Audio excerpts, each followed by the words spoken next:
Nous sommes en 2008. Pierre Lavoie et Germain Thibault décident de lancer le grand défi Pierre Lavoie à l'échelle du Québec. Leur objectif, poursuivre le travail que Pierre avait amorcé au Saguenay en 1999. À cette époque, Pierre enfourche son vélo pour la première fois afin d'amasser des fonds pour la recherche sur l'acidose lactique, une maladie orpheline héréditaire. À sa grande surprise, l'engouement vient aussi du fait que les jeunes se passionnent pour l'activité physique et ce, à très jeune âge. Près d'une décennie plus tard, alors que le grand défi voit le jour, nos deux visionnaires décident de créer une fondation pour appuyer financièrement d'autres initiatives qui partagent leurs propres valeurs. Un bon soir, je me rappelle, l'idée était là. Je dis, OK, on pourrait lancer un grand programme, tout ça. Puis jamais un soir, il m'a dit, Pierre, là, on va arrêter de parler, il faut y aller. Tu sais, au départ, moi, je le faisais pour mon fils, je voulais sauver mon fils. Aujourd'hui, on le fait pour les enfants du Québec. Puis Pierre me disait toujours, une société, ça change. Ça change, mais ça change tranquillement. Avec le grand défi, puis la Fondation, on est en train de changer ça plus rapidement qu'on le pensait. Le Québec a besoin d'aide, là. Puis par cette fondation, on allait venir pas juste pédaler. On voulait pas juste avoir des pédaleux. On voulait des gens maintenant qui s'engagent puis qui se responsabilisent. C'est une petite fondation, mais qui fait des grandes choses. Depuis sa création, il y a 5 ans, la Fondation du Grand Défi Pierre Lavoie a octroyé plus d'1 500 000 $ en bourses et subventions. Lorsque la santé des jeunes nous tient à cœur, il n'y a pas de limite à ce que l'on peut inventer pour les inciter à bouger plus et à manger mieux. Les 80 écoles primaires et 15 organismes du Québec qui ont bénéficié de l'argent de la Fondation en sont la preuve. L'école John F. Kennedy, c'est une école à vocation particulière pour les élèves âgés de 4 à 21 ans qui ont un diagnostic d'autiste. Là où on a beaucoup de besoins, c'est au niveau du matériel. Alors, l'École de la Chartrette, ça fait au-dessus de 20 ans qu'on fait du ski de fond. C'est une longue tradition.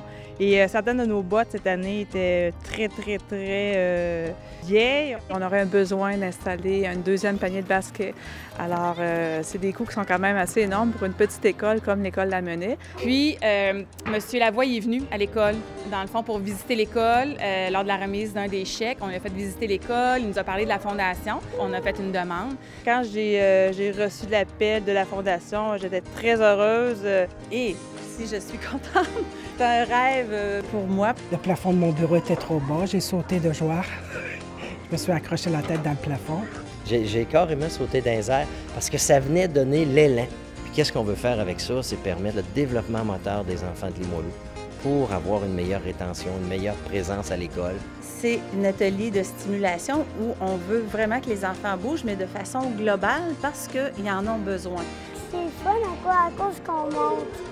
C'est amusant. On s'est procuré un nouveau panier de basket. On s'est aussi acheté des buts de jukebox. On va changer nos filets de soccer sur la cour extérieure. Un projet qu'on appelle le projet Bon Appétit la vie, qui est un projet d'enseignement de la nutri-cuisine aux élèves. Les élèves reçoivent par année 10 cours d'éducation à la santé. Ça nous a permis d'acheter nos boîtes au complet. Ça nous a donné un très gros coup de pouce. Si on en avait avant, mais il était un peu usé. Fait que je trouve que genre, les nouveaux, ils vont beaucoup mieux.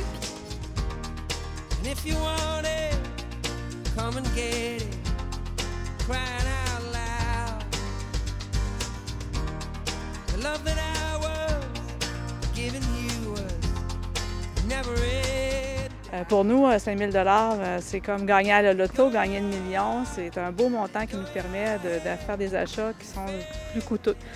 5 000 $, c'est énorme pour une école. C'est sûr que ça me fournit plus de matériel, plus de ressources. Je peux faire des activités plus différentes. Et avant, on avait juste un, puis là, on est rendu à 2, fait qu'on peut faire des games.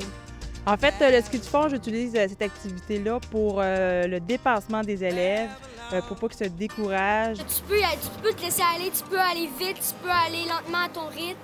Quand on va à l'épicerie, c'est quoi les outils qu'on a pour faire des choix? C'est les listes d'ingrédients, les tableaux de valeurs nutritives. Mais rares sont ceux qui arrivent à déchiffrer ou analyser les listes d'ingrédients et déchiffrer les tableaux de valeurs nutritives. Les 4 catégories, il y a le produit laitier, les céréaliers, viande et substituts, puis les fruits et légumes. C'est ça. Fait que si on mange tout ça, bien, on va être en santé un peu plus. Imaginez si tout le Québec recevait cette formation. On va chercher la petite étincelle chez chacun de nos élèves qui fait que ça nous donne, dans le fond, le petit coup pour revenir le lendemain matin, continuer à travailler. Fait un petit peu de bien à tous les jours. Et 365 jours par année, ça peut finir par faire une différence. C'est pour ça qu'on croit en ce projet-là, parce que c'est pas un projet qui est annuel. mais c'est un projet de vie.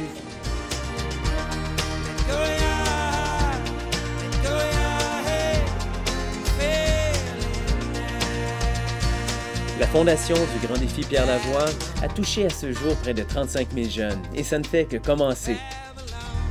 Parce qu'elles sont rares et que les fonds disponibles sont presque inexistants, les maladies héréditaires orphelines attirent peu l'attention des chercheurs. Les personnes qui en sont atteintes manquent de tout, de médication, de traitement et malheureusement d'espoir de survie. La Fondation a entrepris de changer cette réalité. Depuis, elle a financé 46 projets de recherche qui ont produit des résultats significatifs pour 32 de ces maladies. Alors, la Fondation du Grand Défi Pierre Lavoie, pour nous, a été un tremplin important parce que ma petite fille de 6 ans est atteinte d'une maladie rare appelée la neurofibromatose. La recherche au Québec était quasiment nulle, pour ne pas dire inexistante, sur cette maladie-là. Sans le support de la Fondation, en fait, on n'aurait jamais pu démarrer un tel projet. Les patients sont très malades. Ils souffrent beaucoup. La subvention, c'est pour partir un nouveau projet, en fait, sur la thérapie génique pour l'épidermolyse bulleuse. Tout s'est enchaîné et aujourd'hui, on a une recherche qui est en cours. On a un fonds dédié à la neurofibromatose. On a 2 chercheurs, une étudiante, et un laboratoire spécialisé. Donc, c'est plus qu'on l'aurait espéré. C'est un gros soulagement aussi pour les parents et les patients de enfin savoir de quelle maladie il s'agit. Et on espère, nous, avec nos recherches, qu'on va pouvoir aider ces patients à avoir une meilleure qualité de vie dans le futur. J'espère pouvoir prendre ma retraite en sachant que ces enfants-là peuvent mener une vie normale comme adultes.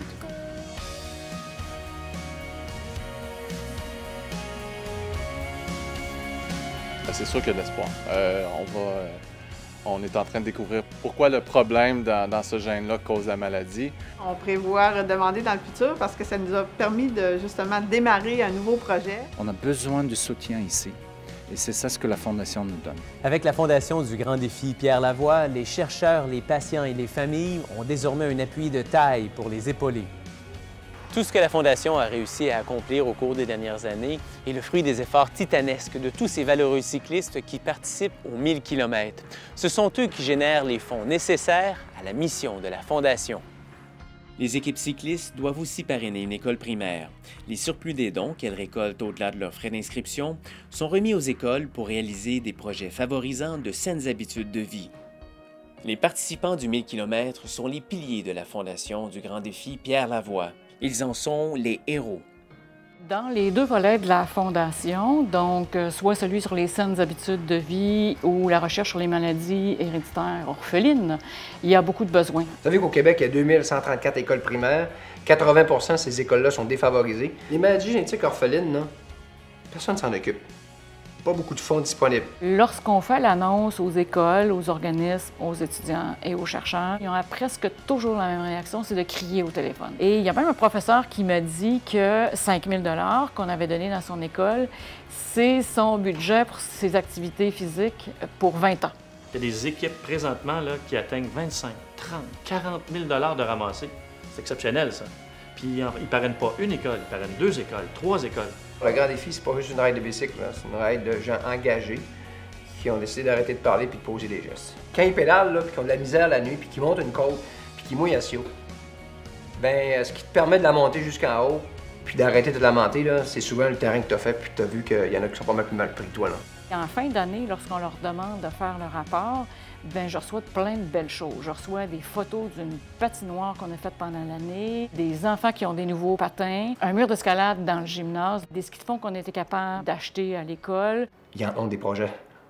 Le problème, c'est pas parce qu'il n'y a pas de projet, c'est qu'il n'y a pas d'argent. On voit des enfants qui ont des équipements qui ne pouvaient pas se payer. On voit des chercheurs qui trouvent le gène. Et juste voir les yeux de ces gens-là, la passion est là. Je trouve que c'est l'avenir, au fond. Et qu'on regardera tout ce qu'on a réalisé, bien, j'espère qu'on sera fiers de ce qu'on a fait. Maintenant, je pense que comme société, on doit se responsabiliser, on doit arrêter de parler et poser des gestes. Donc, c'est ça le grand défi.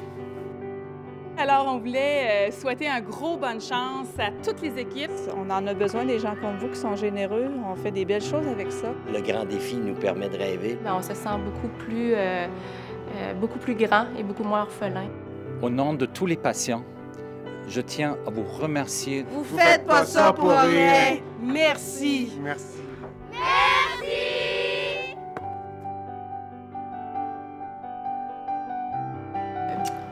Merci. J'aimerais ça, Pierre, qu'on dise merci aux gens qui donnent. Oui, à ceux qui pédalent, c'est fondamental, ils sont hyper importants, mais ceux qui les appuient sont aussi hyper importants.